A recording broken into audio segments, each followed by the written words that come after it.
নীতি আয়োগের বৈঠকে যোগ দিচ্ছেন না মুখ্যমন্ত্রী। এর আগের বার মুখ্যমন্ত্রী বৈঠক শেষে বেরিয়ে এসে বলেছিলেন যে তিনি যখন কথা বলছিলেন তার মাইক অফ করে দেওয়া হয়েছিল। সংশ্লিষ্ট কর্তৃপক্ষ সেই বক্তব্যকে সমর্থন করেনি। এমনকি অবিজেপি শাসিত রাজ্যের প্রতিনিধি যারা ছিলেন তারাও কেউ মুখ্যমন্ত্রীর এই বক্তব্যের সমর্থনে সামনে এসে দাঁড়াননি।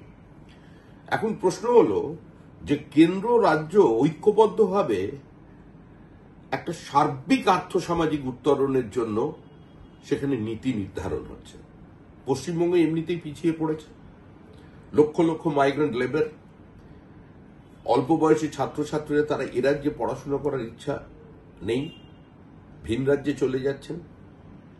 এই রাজ্য থেকে মেধা অন্য রাজ্যে চলে যাচ্ছে।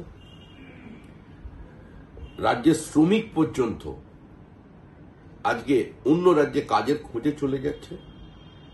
এই পরিস্থিতির মধ্যে দাঁড়িয়ে যখন পশ্চিমবঙ্গ অর্থনৈতিকভাবে খাদের কিনারে এসে দাঁড়িয়েছে, তখন মুখ্যমন্ত্রীর এই নীতি আয়োগের বৈঠক বয়কট করা কার্যত পশ্চিমবঙ্গকেই একটা অনিশ্চিত ভবিষ্যতের দিকে ঠেলে দিল।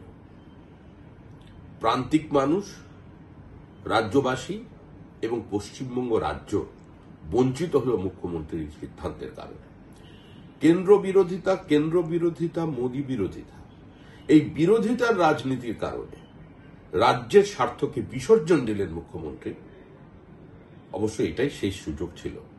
মুখ্যমন্ত্রী হিসেবে হয়তো আর তিনি ভবিষ্যতে নীতি আয়োগের বৈঠকে যোগ দেবার সুযোগ পাবেন না। তৃণমূলের বিদায় নিশ্চিত।